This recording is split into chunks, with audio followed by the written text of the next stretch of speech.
원래 이제 취득했을 때는 조정 대상 지역이 아니어서요. 저는 그냥 보유만 쭉 했습니다. 그런데 이게 집값이 올라서 고가주택이 됐는데요.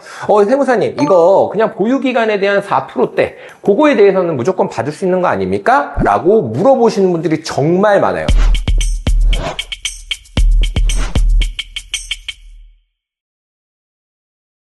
안녕하세요. 절세 탕탕탕! 절세 사냥꾼 텍스헌터 김도윤 세무사입니다. 제가 2주 전부터 계속해서 국세청에서 소개된 이런 실수 사례들을 소개시켜 드리고 있는데요. 제가 왜 지금 2주간 이러한 사례들을 왜 소개시켜 드리는지 아세요?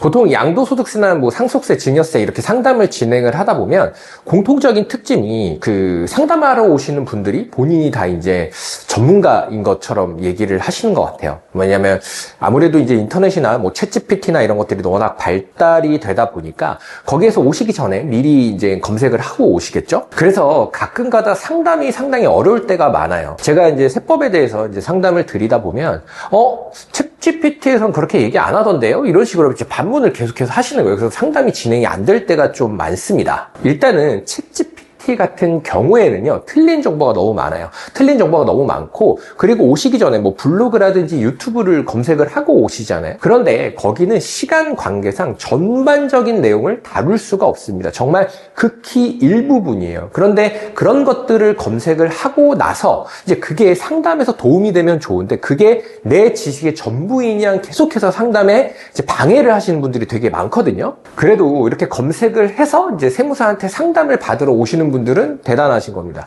그분들은 이제 사고가 별로 이렇게 발생될 가능성이 적어요. 그런데 문제는 챗GPT, 유튜브, 블로그 이런 것들을 검색을 해서 이게 내 전 지식이냐 해갖고 양도세나 상속세, 증여세를 셀프 신고를 하시는 분들이 참 많다라는 겁니다. 제가 국세청에서 소개된 사례들을 좀 보다 보면요, 이게 대부분 셀프 신고로 인해서 발생되는 사고들인 것 같아요. 오늘도 제가 준비한 내용은요, 장기 보유 특별 공제를 적용함에 있어서 아마 셀프 신고를 진행하신 것 같아요. 그래서 이제 사고가 터진 케이스인데 제가 오늘 이거를 설명해 드리도록 하겠습니다. 그 전에 구독과 좋아요, 알림 설정 부탁드릴게요. 사례를 소개시켜 드리기 앞서서 제가 장기 보유 특별 공제에 대해서 잠깐만 말씀을 드릴게요. 우리 법에는요, 장기 보유 특별 공제에 대해서 표 1과 표 2가 있습니다. 표 1은요, 3년 이상 보유만 하게 되면요, 2%씩 배율로 늘어나게 됩니다. 그래서 최종적으로 15년까지 보유를 하게 되면 30%까지 공제가 되고요. 표 2 같은 경우에는요, 거주 요건과 그 다음에 보유 요건으로 두 가지가 나뉘게 됩니다. 거주 요건은요, 2년 이상 거주를 하게 되면 여기서부터 이제 4%가 들어가고요. 보유 요건 같은 경우에는 3년 이상 보유를 해야 이제 4%부터 들어가게 됩니다.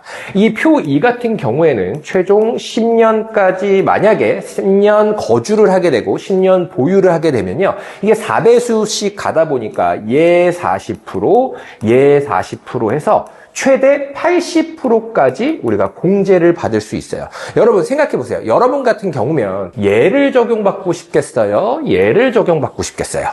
당연히 표 2를 적용받고 싶겠죠. 근데 이제 요거 표 2 같은 경우에는 1주택자인 고가주택, 그러니까 고가주택을 가진 1주택자들한테 적용되는 이제 장기보유 특별 공제인 겁니다. 당연하겠죠. 왜냐하면 12억 이하인 주택은 당연히 1주택자라고 하면 조정대상 지역이 아니라면 이제 비과세, 2년 이상만 보유만 하면 비과세가 되니까요. 그래서 고가주택 부분에 대해서는 양도소득세를 내야 하니 그 부분에 적용되는 부분이 바로 표 2인 겁니다. 이해되셨나요? 자, 장기보유 특별공제에 대해서 이해를 했다 가정을 하고요. 한번 사례를 보겠습니다. 최우리 씨는요, 2017년 2월에 A주택을 취득하여 2017년 3월 구청과 세무서에 임대사업자 등록을 하여 임대를 하다가 이제 자진 말소를 했대요. 이제 장기 임대를 하다가 이제 자진 말소를 했고, 이제 1주택자인 최우리 씨는 2025년 3월에 이 주택을 양도를 하고 싶었던 거예요. 근데 뭐였냐?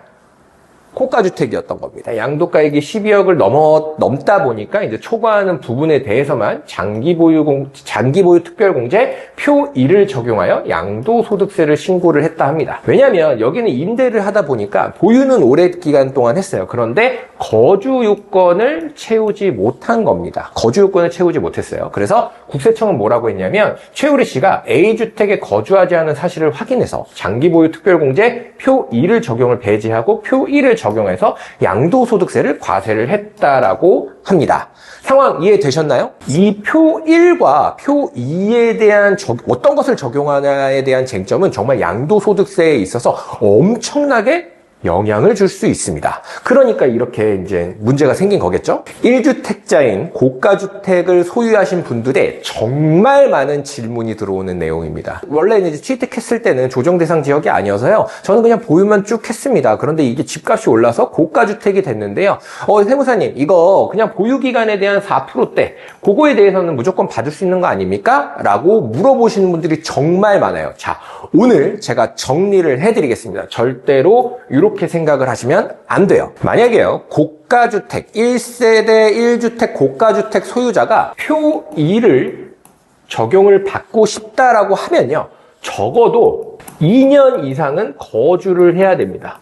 장기보유 특별공제라고 하는 건요, 3년 이상부터 적용되는 공제거든요. 이건 잘 알고 계세요. 3년을 보유해야만 장기보유 특별공제를 적용받을 수 있다라고 하는 이 부분은 잘 알고 계시는데요. 이 고가주택과 관련된 이 거주요건 2년을 채워야 된다라고 하는 것은 정말 많은 분들이 모르고 계시더라고요. 그래서 나는 보유요건은 채웠으니까 그래도 1주택자니까 우리 보유요건에 대한 4%대는 무조건 적용을 받을 수 있는 거 아닌가? 라고 착각하시는 분들이 정말 많다라는 거예요. 그래서 아까 최우리 씨 같은 사건이 벌어지는 겁니다. 한번 볼게요. 1주택에 해당하는 고가주택을 양도하는 경우에 해당 주택을 3년 이상 보유를 하고 2년 이상 거주를 해야 표 2를 적용받을 수 있습니다.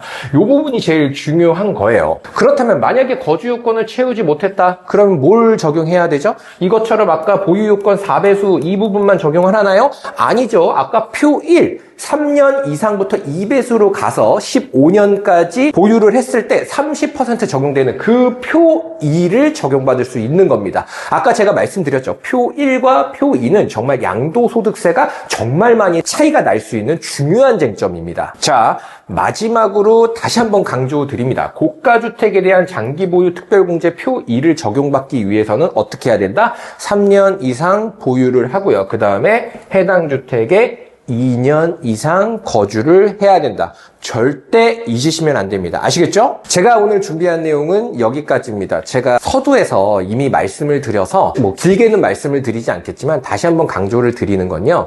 챗GPT, 유튜브, 블로그 찾아보시는 건 좋습니다. 그런데 그 지식이 본인의 세법 지식인 마냥 절대로 맹신을 해선 안 돼요. 그리고 꼭 행위를 하기 전에 세무사를 찾아가서 상담을 받아라. 아시겠죠? 이거 행위하고 오시면 대통령이 와도 이거는 절대 해결이 안 된다고 제가 늘 말씀드렸습니다. 아시겠죠? 대한민국의 모든 납세자가 억울하게 세금을 뺏기지 않는 그날까지 저 텍스헌터 김도현 세무사는요, 늘 공부하고 연구하고 탐구하겠습니다. 감사합니다. 구독과 좋아요, 알림 설정 부탁드리고요. 그럼 다음 영상에서 뵙겠습니다.